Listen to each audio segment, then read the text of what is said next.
The recording has begun. I have 5:33.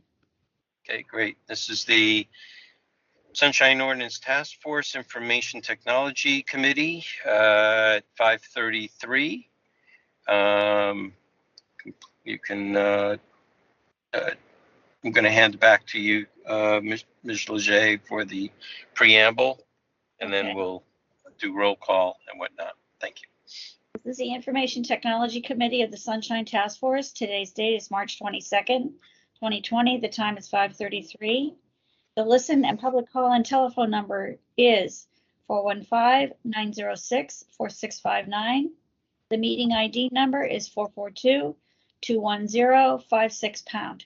If you wish to make a statement during general public comment, please press *6 and unmute your telephone to speak. Please press *6 to mute your telephone once you are done with your statement. Remote access to information and participation. In accordance with Governor Newsom's Executive Order N3320, declaring a state of emergency regarding the COVID-19 outbreak, and Mayor London N. Breed's proclamation declaring a local emergency issued on February 25, 2020, including the guidance for gatherings issued by the San Francisco Department of Public Health officer, aggressive directives were issued to reduce the spread of COVID-19. On March 17, 2020, the Board of Supervisors authorized the committee meetings to convene remotely via Microsoft Teams and will allow remote public comment by members of the public may participate by phone or may submit their comments by email to cheryl.leger@sfgov.org. All comments received will be made a part of the official record. The Sunshine Ordinance Task Force agendas and their associated documents are available at sfbos.org/sunshine. Again, the public comment call-in number is 415-906-4659, and the meeting ID is 442-210-56#. As the COVID-19 disease progresses, please visit the Sunshine Ordinance Task Force website regularly to be updated on the current situation as it affects the legislative process. Chair Wolf, would you like to read meeting decorum? Sure. Meeting decorum. Any member of the Sunshine Ordinance Task Force or on this committee may call for decorum due to disorderly conduct of meeting participants. Persons who engage in threatening and or menacing behavior may be asked to leave or removed from the call, the online call. Okay, let's get a roll call and begin our meeting. Item number 1, call to order, roll call, and agenda changes. Roll call. Member Stein. Here. Member Stein present. Member Wong. Present. Member Wong present. Member Padmanabhan. Present. Member Padmanabhan present. Chair Wolf. Present. Chair Wolf present. We have a quorum. I am not aware of any. Okay, great. I'm sorry? Go ahead. I was going to say I'm not aware of any agenda changes unless the committee is. Okay. Any changes or adjustments to the agenda, members? So I'm not aware of any changes, but I do want to just bring up that I thought originally when we had a discussion about bringing a tech committee together that there were a few issues that we were going to discuss based on our last meeting, which included possibly examining problems and possible recommendations around next request, looking at collecting data from next request about Sunshine Ordinance petitions, and also examining the feasibility and management of a Twitter account. And so I was surprised to see that only AB 365 was on the agenda. So I just wanted to mention that. Yeah, that was somewhat of an oversight, but also it was trying to schedule somebody from next request also, so that we had somebody from the system that could also attend. Yeah, it was a little bit of an oversight on my part. I apologize for that.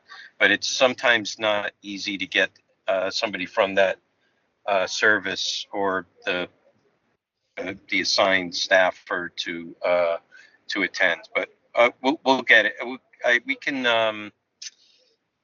I think if there's time for the April meeting, might be able to squeeze it in. for the April meeting. How's that? The April meeting of what, the full task force? Full task force.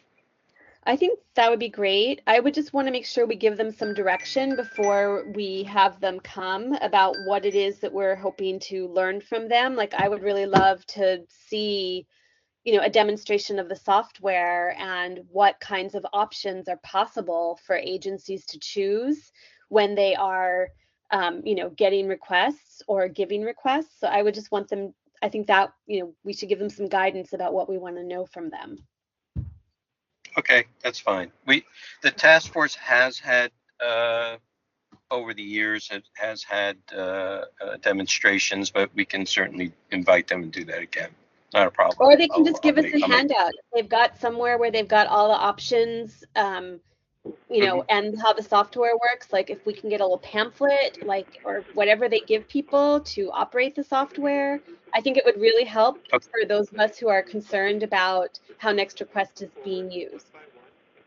Okay, before we get into any more, deeper substantive discussion, I'll take it under advisement. I'll make it happen for the April meeting, and we'll get some supporting documentation. That'd be great. Okay. Yeah. Great. All right. We have any members, any other changes or adjustments to the agenda? I just want to note that there were some documents we have one item on our agenda, and there was a document that was not included on the online link. It currently is there so for those who are attending. The agenda is now has that document attached, and with that, if there are no agenda changes, then we can begin our meeting. Okay, let's begin with the first item. Ms. Leger, please call the first item. Item number 2, public comment. Members of the public may address the committee on matters that are within the committee's jurisdiction, but not on today's agenda. Okay, please wait for Ms. Leger and the clock if there's any public comment. You can unmute yourself by pressing *6.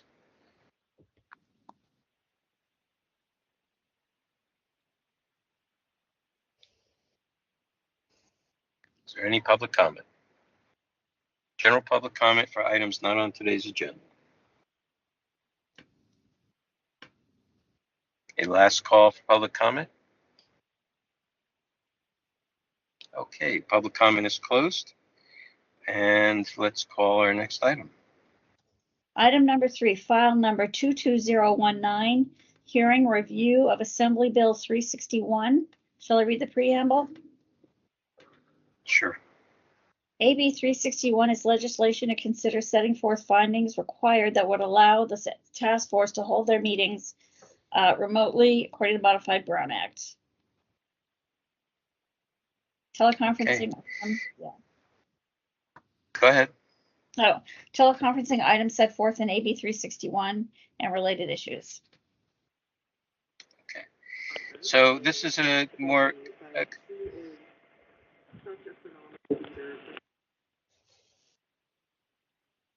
this is a continuation of an item that we discussed at the task force meeting, referred to the IT committee here, and we're going to go through in detail some discussion about how to increase access and on teleconferencing and meetings, considering that hybrid meetings, online meetings will continue, along with now hybrid meetings, both in person and online, that the public and participants may attend by.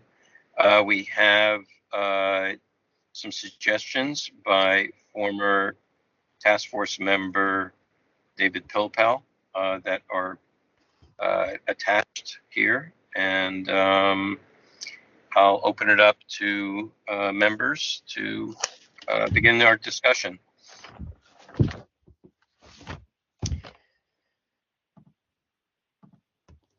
Members, anybody? Sure. I mean, I can say some things. This is Member Stein. Yeah, so I think some of these suggestions are good. Some are a little bit vague.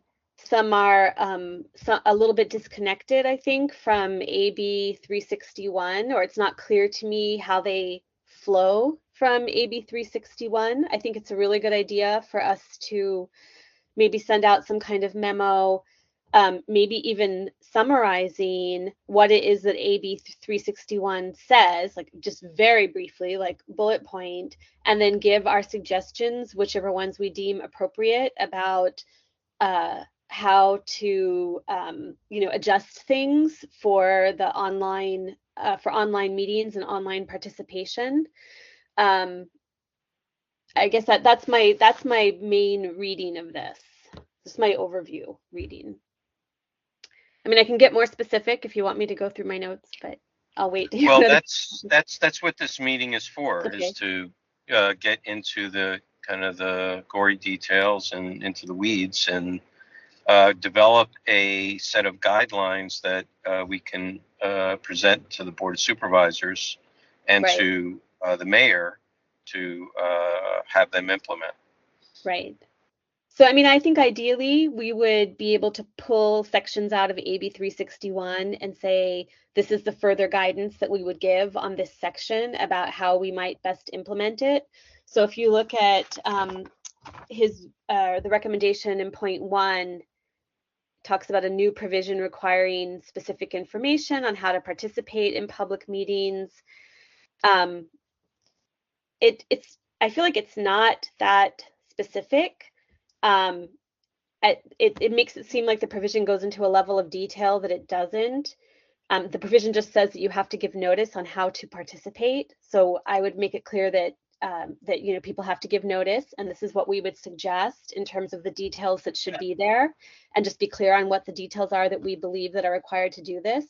And I think it's fine, like that's kind of all in the point, but I would just want to make it clear that we understand that what's being said in AB 361 is, just not as specific, but we would suggest these specific components. I thought point 2 was a little bit vague. We might suggest stricter timings of meetings with a commitment not to advance certain items specified to start at certain times. I'm not sure I see agencies doing this. If they didn't do it in real life, and it's much more inconvenient for people to kind of be there in real life waiting for their items to come up, I'm not sure why they would do it online, and it doesn't really correspond to anything I could find in AB 361. So I thought that point was a little bit vague and maybe a little bit overstepping what 361 asks for. And also, I'm just not sure that we want to get into that level of trying to kind of suggest micromanagement for how the different bodies do things. I like point 3, the idea of showing what item you are on or announcing it every 30 minutes. I think that's a really good idea. Again, it doesn't really correspond to anything in AB 361, but I do think it's a really good idea. And then point 4, I also thought didn't correspond to AB 361 very closely. It says bodies should post relevant documents online. And it seems to suggest beyond those required for a meeting. And yeah, of course they should do that, and we can reiterate that. So that's my weeds. That's me getting into the weeds.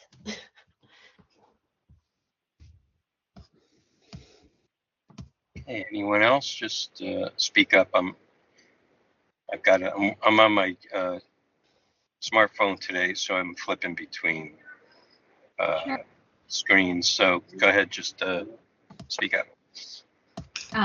This is Member Wong. I agree with pretty much everything that Member Stein has said. I think, yeah, tying back our recommendations to AB 361 is important. I think, yeah, some of the guidance is a little too specific and some of it's a little too vague. Like I I agree with the first point that Mr. Pilpel provided, but also I feel like it's a little vague, and it's like something that is almost already addressed in some ways by both the Brown Act and then also the Sunshine Ordinance. For the second point, I agree that one is definitely too vague for me, and it's not really measurable. Like, I don't know how we would measure when, an item is going to be more controversial than others. And I do think that we, as a Sunshine Ordinance, we do try to do these things already in some fashion, but it's one of those things that's so unpredictable. I don't think it would be easy to implement, and it would be hard to give, again, measurable recommendation to other committees and task forces. On number 3, I totally agree. I think it would be pretty straightforward and simple and, a measurable thing to see whether or not a flip chart is going to show up, showing what agenda item we're on. So I think that one would be, easy to address. And I think it's something we can do also in our audio, just letting folks know, what agenda item we're on. And I think that's, again, a very easy thing for other committees and task forces to do. And then I think the last point, again, posting, privileged documents and all of the, agendas, notices, presentations, everything ahead of time. I think this, again, is something that is, very, very much addressed in the Brown Act and Sunshine Ordinance already. So these are kind of, I feel like, number 1 and number 4 are things that folks should already be doing. Like, we should have those expectations on them already. One thing that I do want to mention also is when we do, or if we do provide recommendations and guidance, I think we really need to push for San Francisco committees, task forces, commissions to use consistent software. Because I don't think it's going to be very easy to provide consistent guidance without having that consistent software. Like, for example, I would love to see something like live captioning, in some of our meetings, including our own as a Sunshine Ordinance task force. And that, I don't know if that's something that actually Teams provides, but it's something that Zoom provides as part of their package. And so I think I really want to impress upon San Francisco to start considering having more consistency now that we're seeing that, online and virtual meetings are not going to go away anytime soon. So that's the main point I want to make if we do provide guidance. Member Padmanabhan, do you have anything to add? I'd just like to echo everybody, but I really like the idea of showing a flip chart like everybody else has mentioned. On number 2, though, I might disagree with my colleagues here. I just feel that we have been doing a bit of that in the past. In the last year, I've noticed a couple of times that we have put in possible times, but the only possible risk there is that if we don't kind of come close to the ballpark, then we might end up in a little bit of a soup. So that number 2 is something we've been doing a bit of, but not consistently, I think.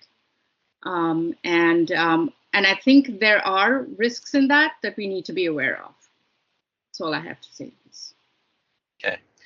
And before I invite Mr. Pilpel to chime in, there are 2 points I just want to notate on my part, just to get the ball rolling too. And that is with regards to controversial items. I mean, this is something that chairs and clerks, work together in developing their agendas already. The question is going another step to be a little more critical about things happening online and whether that increases or adds to more complication or confusion with regards to how the meeting will run. The second, and I think, there's some gauges. There could be pre-meeting public public comment, or it could be media that can be tracked to determine if something will require a lot of time, thus maybe having an extra meeting, or having less items on a meeting to provide more time to be dealing with those issues, or instead of having it at a full commission meeting, to have it at a subcommittee where there's a little more flexibility on time and discussion. The second one, with regards to software, I agree with that. I think the number of platforms that are being used now, I think, it does make it difficult for folks who are not very tech savvy, and maybe not have computers that can manage, all the different software, with regards to the resources for their computers. Also dealing with bandwidth. Each one operates in a different network. Some bandwidth is, some software needs more bandwidth than others. And I think overall, there's some commissions that allow participation in the meeting itself because of the way they have configured the software, unlike how we use Microsoft Teams, where only the members of the body can have access to the Teams portal itself. Everybody else has to call in by phone. And I think for the sake of missing the sharing of items on the screen, as we move into hybrid meetings, there's going to have to be some change with regards to the different platforms in that area. So I'll stop there, and I'll let. Can I just say one thing? Who's speaking? Oh, Member Stein. Yes, go ahead. Yeah, I just want to respond to Member Wang's comment. It would be, I think, really useful to look at what those different platforms can provide. It could be very easy for us as the task force to just look at a bunch of other agencies out there and just do a little poll of what platforms people are using and get some understanding of that. But I was thinking, if we did use a platform like Zoom, where there's like a transcript that gets made, then that also, at least for the people who are logging on via online, kind of actually solves the problem of them understanding where we are in the meeting, and they can even go back and look and kind of see potentially what's been said, and catch up very quickly about where we are and where the discussion has been. So I just throw that out there. Well, I will say that the Department of Technology has identified WebEx as being the official platform of the City and County of San Francisco, despite various departments and commissions using something else. So let's have Mr. Pilpel chime in here. We can have more round robin discussion then. Mr. Pilpel, are you there? Can you hear me now? Yes, can hear you perfectly. Go ahead. I apologize for that. David Pilpel, thank you for taking this up. I am juggling with the Commission on the Environment, so I'm focusing on you right now because you guys are important, and this is an important issue. So I drafted the one-page document that you have about 6 months ago, so some of it is necessarily dated, and it was my initial react to AB 361 and what I thought that might create, or in terms of potential problems and opportunities for teleconference meetings. I could say I'm a little disappointed it took this long to get to this hearing, but whatever, we're here, we're doing this now. A couple of things. This is really not about task force meetings. So I think one of you mentioned that. This is really about all city policy body meetings generally. And in thinking about how I initially crafted it, I wanted to incorporate general ideas, and I tried to avoid specific direction. So for example, you just talked about a standard platform. Given all the various meetings that I participate in with the city, some are on Teams, some are on WebEx, some have been on Zoom, very few with the city, but some other agencies.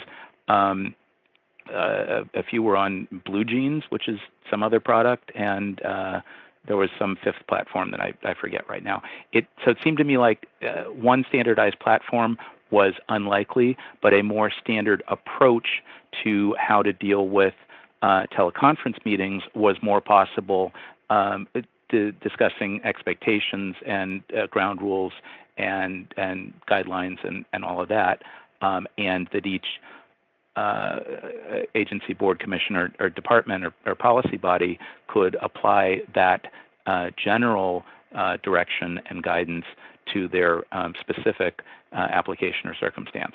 And I really wanted this to be about best practices going forward, understanding that we really haven't updated the Sunshine Ordinance in more than 20 years. There have been various, but I would suggest not major changes to the Brown Act during that time.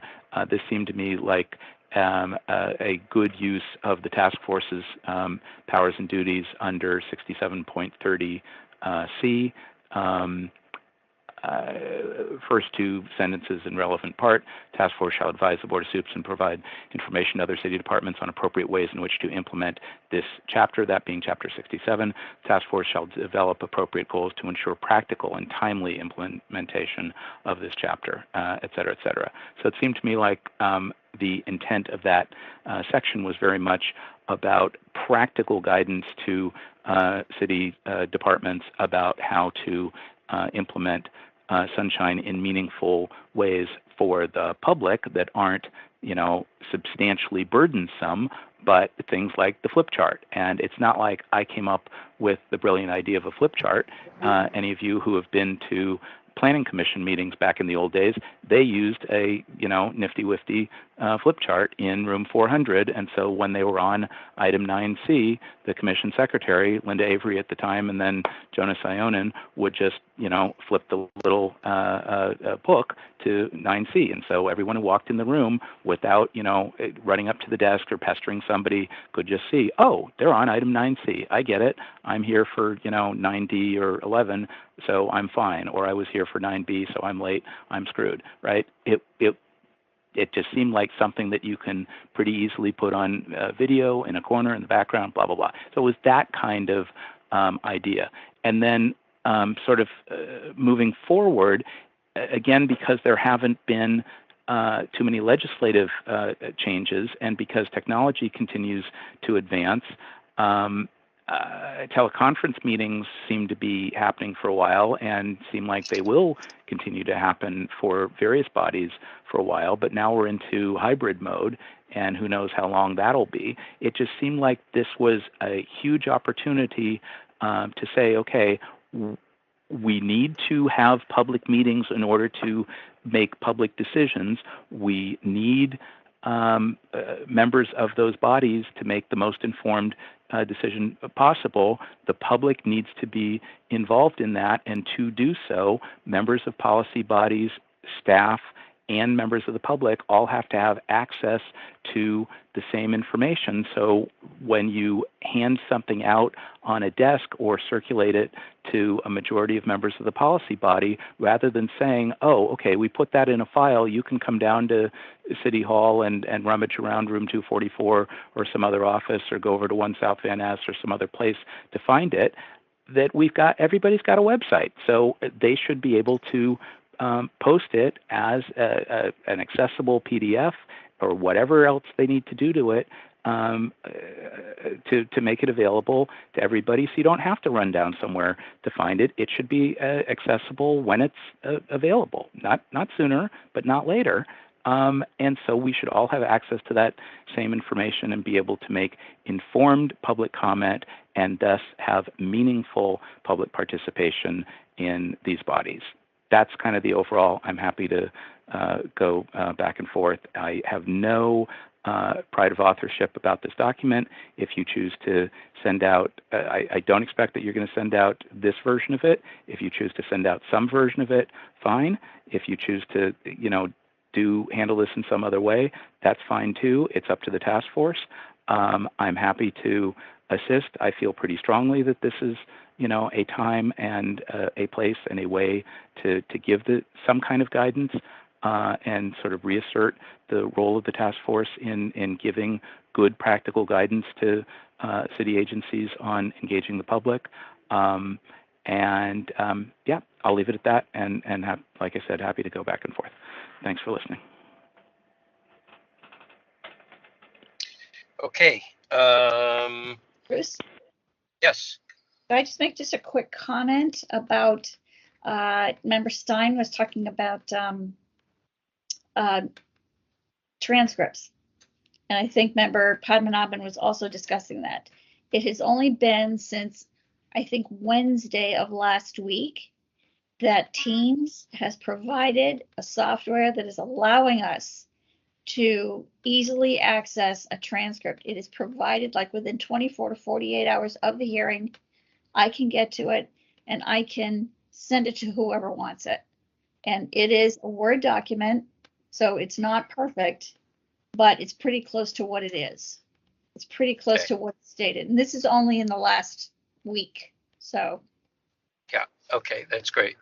I believe that for the most part, many commissions also do not use Zoom because of the previous security issues.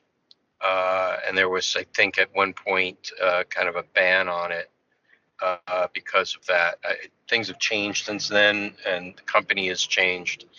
But I think more to the point is having closed captioning during the meeting. And if, for instance, if we take ourselves, Teams does not provide that in the same way that it, like how the Board of Supervisors uses Teams.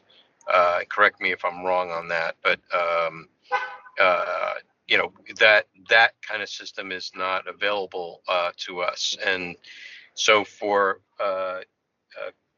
public meetings that are do not have closed captioning and are going to continue with hybrid meetings, there's going to need to be, and are not on SF.gov TV, there's going to need to be that provision provided because it can't see people's mouth. If there's going to be no video for those that are online, they're not even going to be able to lip read or be able to see a person's mouth move, which is what they'd be able to see in person. So we have to try to figure out what provisions are needed in order to replicate an in-person meeting online. That's been the struggle and the kind of the gravity of the situation here at this point. So and I think we go ahead. Oh yeah, this is Member Stein, and I think this is a really interesting thing for us to potentially look at if we want to take it on, to sort of evaluate the conditions of participation on the dominant platforms that are being used, but also to maybe ask the department that looks at these kind of disability issues what they think of the platforms and whether there's, what the best practices would be, in regards to people who are differently abled and might have issues with lip reading and so on.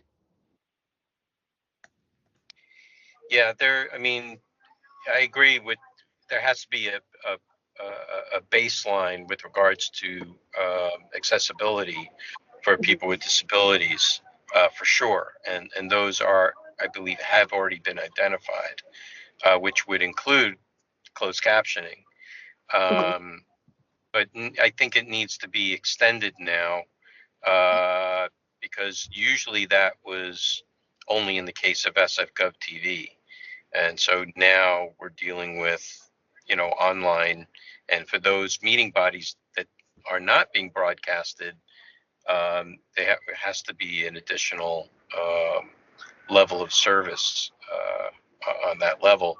So the question is here is not, I think it's better to create what we're doing as a set of guidelines that of what should be implemented, whether no matter what the platform is, and whether they've done it already, fine. They don't need to, they don't need to do anything. But for those that are not, they may have to shift to a different platform because the one they're using doesn't have that particular function. And that I think that's kind of where we're going with this, to try and get some kind of normalize the situation. Yeah, I hear you. And I don't know if we want to go this far, but I just think like if we understood like what the platforms actually offered or didn't offer, and we could even give guidance as to that in relation to some of these different issues, it would be useful. I don't know that we want to go that far, but suppose they realize, oh, their platform doesn't do these things that we're saying are best practices, like then everybody has to reinvent the wheel and start investigating whatever the other platforms are and whether they do it or not. So that's the only reason why I thought it could be useful for us to actually take a look at these platforms, right? Because they all have different affordances, things they do and don't do, and probably we are sensitive to certain issues about participation and access that they may not be. And so for that reason, it could be useful for us to look at them. I understand also the desire to kind of be platform agnostic in recommendations, but I could go either way.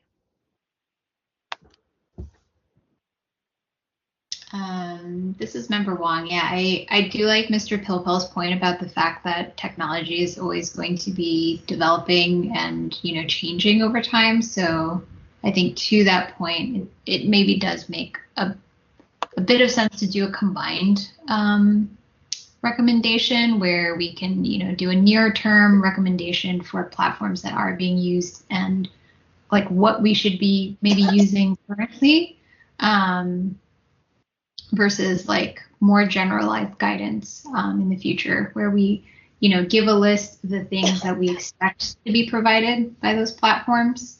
And that's the way that we can, we can use it to address current platforms that we might want to use. So maybe it's a matter of creating that list to help move things forward. Yeah, I'm adverse to wanting to dive into each and every software platform, because then you have to go through a multitude of settings and researching the configurations of each one. And I think there are just some really basic provisions that are needed that each one of these platforms has the ability to do. I don't think we need to do that. Plus, each one of these departments has their own IT department. And if we really want to take it to task, then we can address it at the Committee on IT, which is the committee of all the IT departments in the entire city government, and address it to them and get some agreement from the IT professionals at that level. I think it's not.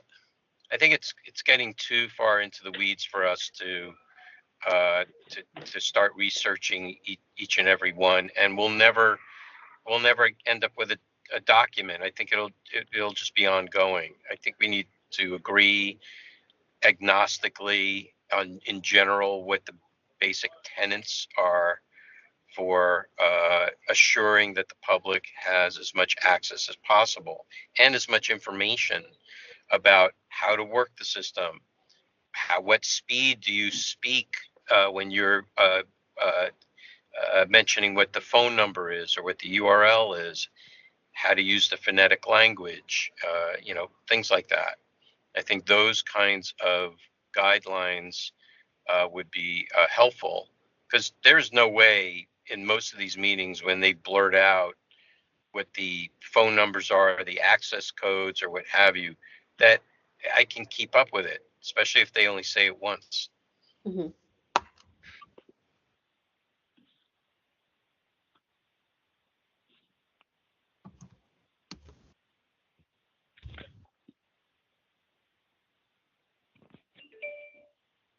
I can't see hands, so just speak up.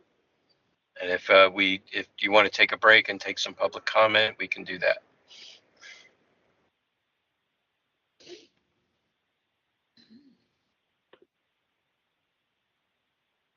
We can take public comment. Okay. Is there any public comment on this discussion? Please unmute yourself by pressing *6.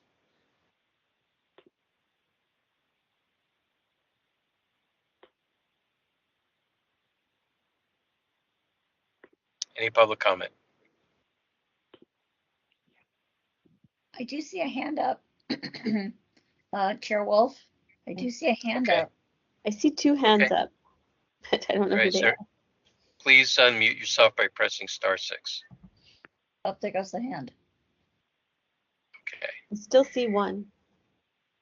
Okay. That may be Mr. Pelpel. Oh. Okay, so let's continue. I would like to Actually, I lowered mine, so okay. it may be somebody else. Well, we'll come back to them if they can get off mute and want to participate. We'll let them join in. So, hello, is there someone there? I guess not.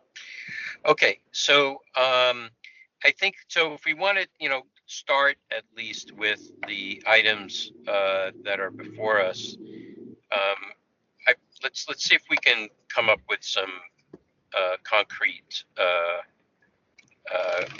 guidelines.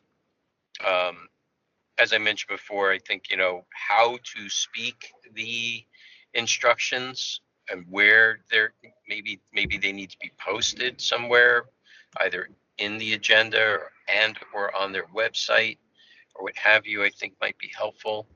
What do you think?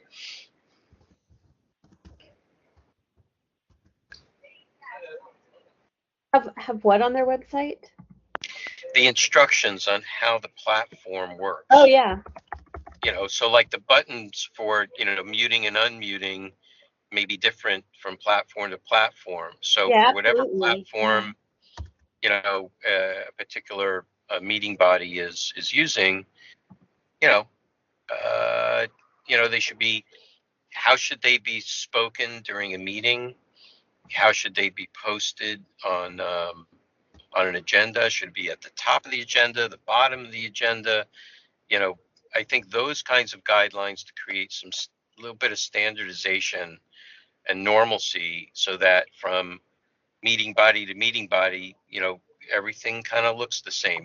There's some expectation and familiarity. Have instructions on how their chosen platform works online and on the top of their agenda. When we say works, we mean works for public participation. Yes. Okay. I would get behind that. Yeah, that sounds great. I would say, if possible, and again, this is something I don't know that any of the platforms are allowing, but I just have heard people say it now a lot in our meetings, that it would be very useful for them to be able to see a queue for public comment and where they are in the queue. Okay. Now, when we deal with hybrid meetings, you got people, in the room in person, and you have people online. So speaking about that, how should or how would we suggest the choosing of people in those queues? How should that work? Should it be staggered? Should it be like 3 at a time from in room and 3 at a time from online? I mean, those kinds of guidelines can help too, because we're trying to help the public participate. can I jump in on that? Sure, go ahead. Okay, David Pilpel again. So I don't know who made the choice, but apparently a choice was made when they went back to in-person and hybrid meetings, that any opportunity for public comment, they would allow those present in the room to speak first. Please line up to your left, my right, or your right, my whatever. And then once they exhausted the number of people physically present, which is generally between 0 and 1, then they take people in the queue either by phone or on the online platform, or both, depending on what software they're using. And that seems to work. I think that may be an example of something where I wouldn't necessarily be too prescriptive, but I would just point out that you may have participants that are in person, by phone, or online, and that the policy body and its presiding officer should just be aware of those 3 queues and indicate somehow how many people are in total in the queue. So if you're just joining the queue, there are roughly 40 people ahead of you, or 3 people ahead of you, because otherwise you have no way to know whether you're up in 2 minutes or up in 2 hours. And that can be incredibly frustrating. I mean, a lot of this is really about meaningful expectations, that when you show up to a meeting and you see that there are 3 people ahead of you, they just started public comment. Public comment is 2 minutes per. Then, generally speaking, you're going to be up in a few minutes. You should gather your thoughts. That's pretty easy to figure out. When you're calling in and you have no idea how many others are calling in, and the whole thing is just very out in space. And so somehow better aligning public expectations, I think, is kind of a good thing.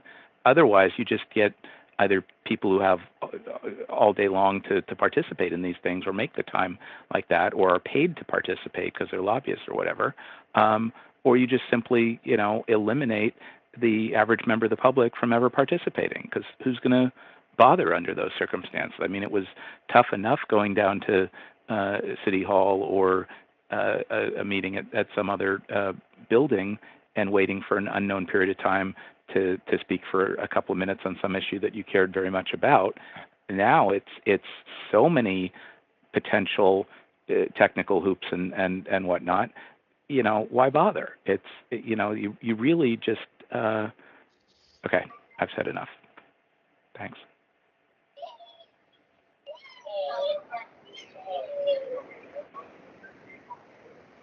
All right, shall we move on to another point? Well, I was going to say, I don't know. I don't know where I stand on this really, but the only thing I also wondered about is this perception that you're giving preference to a particular group. And if we didn't want to do that, like say, more preference to the people online versus the people on the phone versus the people in person, then I would consider going in an order where you have the in-person, the phone, you go to each queue and you take the first person off of it. Then you go do another round, taking the next person off of each group, and then the next, if you wanted it to be totally equitable.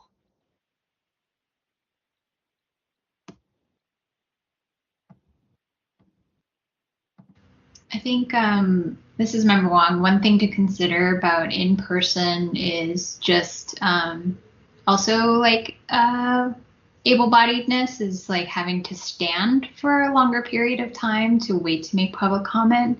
I just wonder if I don't think we need to make this sort of recommendation, but I just wonder if like a ticket taking, one of those little number machines would be great, because that would also maybe potentially give just a natural flow to who is coming up next, whether it's in person or online or by phone.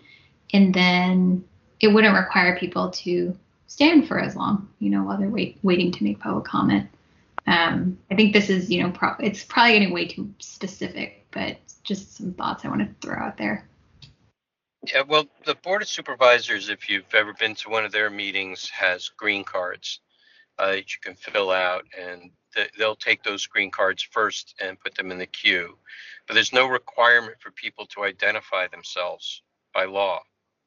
And they should be able to freely just step up to the microphone and say their piece without identifying themselves, even though they may be filmed, and they'll know that they're being recorded or they're, it's live action. So, we got to caution a little bit about creating prescriptions for that. I mean, what we've been doing here is, kind of cutting it close by asking people to identify themselves in the queue. It's not a requirement. So I just wanted to point that part out.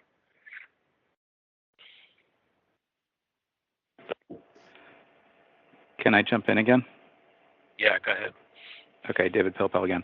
I don't want to make any assumptions about which meetings any of you have attended, but there are very much different cultures and colors and flavors, whether it's the full Board of Supervisors, its various committees, other charter boards and commissions, whether it's MTA, Planning Commission, Rec Park, Airport Commission, whatever, or other, smaller policy bodies, capital planning, COIT, Citizens General Obligation Bond Oversight Committee, a whole variety of policy bodies that this applies to. In my experience, in the vast majority of cases, there are very few people who testify on any particular item, often fewer than 5. In some cases where there's a particularly controversial item or somebody or group has organized speakers in support or in opposition or both sides, whether it's labor or community groups or union folks, whatever. You can often have a crowd, and it can go on for minutes or hours, whether it's the budget or policy matter or any number of things. But again, I would suggest that is not the usual situation, and I would encourage you not to try to overregulate or oversuggest in that area. I think where there is some situation like that, the body will figure it out. I would try to stick to sort of big principles here about making participation available generally. If there are things here that require or suggest translation issues with OCEIA or disability issues with MOD or any number of other specialized concerns, that's fine, and those can be addressed. But I seriously don't think that someone who has difficulty standing is going to be made to stand for 2 hours before they're able to give public comment. Somebody's going to figure that out. They'll either let them sit, they'll keep them in order, they'll take them earlier so that they can go. They'll figure that out. I mean, and anyway, again, I'll leave it at that and come back later. Thanks. Yeah, the only time that really happens is during budget time. Usually there's very, very long lines for public comment for budget. But yeah, most meetings. But that's its own specialized situation. That's not the regular day-to-day. Okay, thanks. True. Yeah. All right, well, we're coming up to the hour. I'll call again for any other public comment on this item. You can unmute yourself by pressing *6.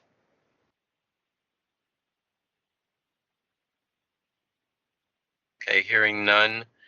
Okay, so members, what's your pleasure? What should we do here? Should we schedule another meeting try to work on developing some points, and then have another meeting to try to bring a cogent document forward.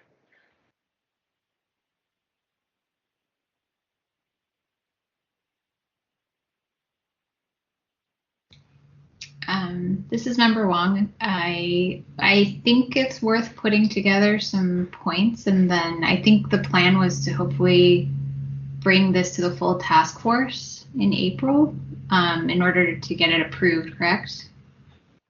Yeah.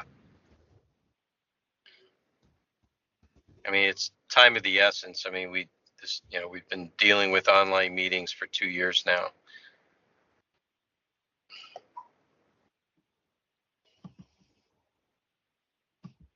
Yeah, I think it would be worth fleshing out what we think the right level of guidance would be around points 1, 3, and 4. I'm still not really a fan of point 2. I just think it's too vague and/or becomes too micromanaging.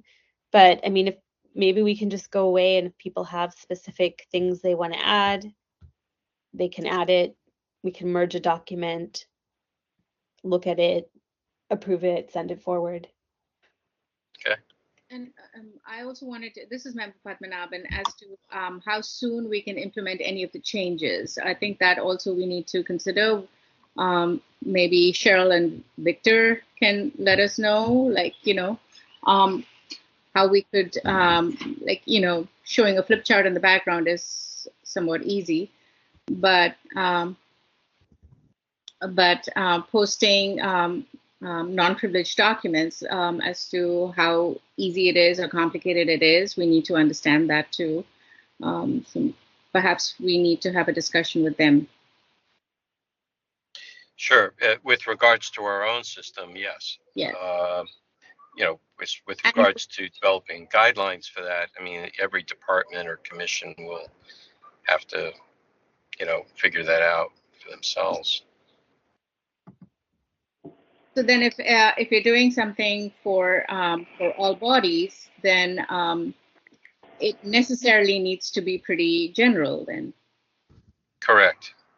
Yeah, we want to provide, like, these are some of the basic principles that you should follow and consider when,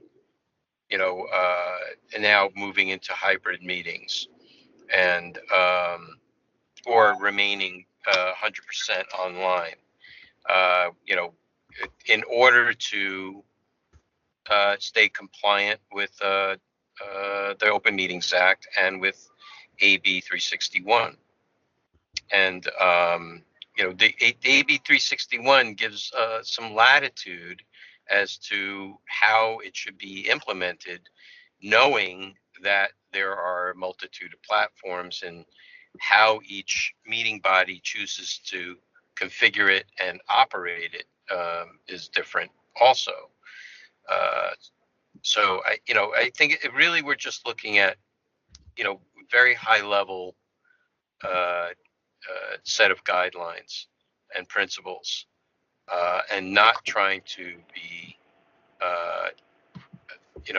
too specific as to one platform over the other. But the functions of each one of these types of platforms are more or less the same. They all have video, they all have audio, they all have, be able to voice in.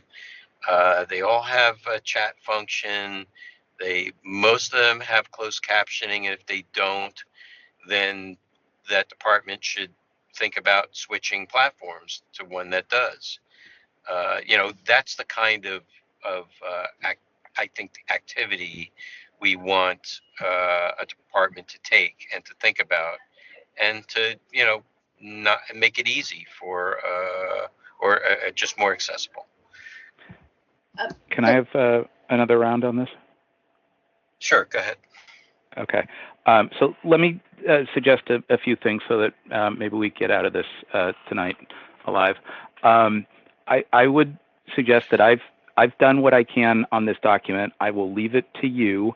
I would suggest that maybe the next version of this, however you craft it, whether it's Chair Wolf or it's some collaboration through Cheryl, however you decide to do that, that the opening paragraph or two talks about the kind of general principle of meaningful public participation in a hybrid or teleconference environment going forward, and how important that is, and that the task force is aware, and so should everybody else, blah, blah, blah. Just some like vague general statement.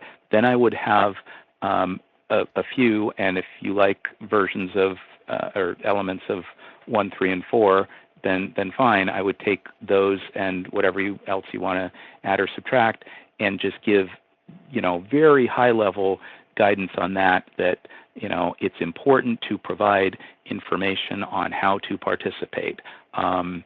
It's important to inform members of the public as to what item you're on, and it's important to have access to documents.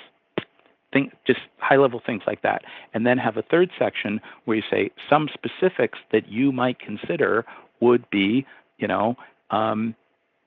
some kind of standard verbiage on your agendas, standard scripts that your presiding officers and clerks read, which, by the way, already exists. They update these things all the time. I mean, it's, no offense to Cheryl or Victor, but they didn't come up with this stuff this afternoon. There's a lot of work behind the scenes to develop and refine the scripts that are read. The flip chart, access to documents, for example, you can post all documents on your website, et cetera, blah, blah, blah. So the guidance gets more specific as you go through, and then you kind of leave it up to each body to figure out how to do it themselves. So that is perhaps a revised outline for the document. Again, I'm not intending to reword it. I will leave that to you. But the other thing I would suggest, I don't know that you need to bring this to the full task force in a week and a half. If it comes together that quickly, fine. It sounds like it may not. It may be the task force meeting at the beginning of May, unless you have a special at the end of April. But I would encourage those of you on the task force to pick a few meetings to attend. And you don't have to attend the entire length of a meeting, which can go on for hours and hours, but pick a Board of Soups meeting or a committee meeting. Pick a charter board or commission meeting. Pick some, find the most obscure thing that you want, the latest version of the skateboarding task force, or the, Bruce, what was it? The Public and Education Enrichment Fund. Well, that was a USD committee, but something like that. Our Children are whatever council, some obscure meeting, and see how that hey, go visit the Behavioral Health Commission for all I care. Pick a one or more meetings and see what your experience is there, particularly if it's something that you have not attended before. Make a few notes about the things that you think work really well and are helpful, and the things that you would suggest doing differently, and try to incorporate that in the guidance. Those are my thoughts. Hope that's helpful. I'll try to shut up. Okay, any last thoughts, members? I'll just reiterate, this is Member Stein, that I think it might make sense if we do send out a guideline document, that we just give a very concise summary of what AB 361 says with regards to teleconferenced meetings. Because, if people had to review the whole, maybe they already got some kind of briefing on it, in which case maybe that's not necessary. But if they haven't got a briefing and only were expected to go and read the law, it might make sense to pull out just what are the significant items that are supposed to apply there. And then it just creates a better context, I think, for us to give some guidelines around those things. And I pulled it out when I read through, and there's really like 1, 2, 3, 6, maybe 10 things that are suggested there. Or not suggested, there are like 10 things that people are asked to do with respect to teleconference meetings. But I think in our preamble, we should definitely say that, you know, we think that even if this bill is going to go away, which it's supposed to do in 10 months, it's supposed to be repealed as of January 31st, 2022, that we think that, or is that correct? No. 2023, maybe?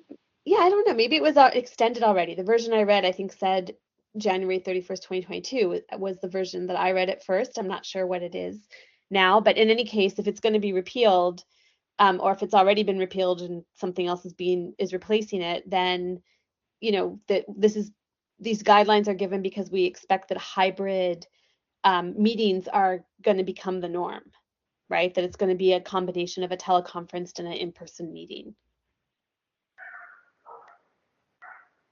I also just wanted to add, this is Member Padmanabhan, that whatever we write, we need to be able to implement it in our task force meetings too. So I think the first step would be that whatever we can implement would be what we suggest others do. Mm-hmm. So for that reason, I think maybe we should push it out to at least a month and see, you know, how soon we can do any of this.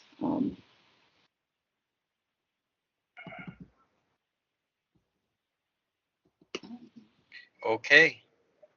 Member Wong, do you have any last thoughts? Nope. Okay. All righty. If there is nothing more, we've called for public comment twice. We've had lots of good discussion. I'll glean from it. I'll try to put together something in writing, unless somebody else is interested. And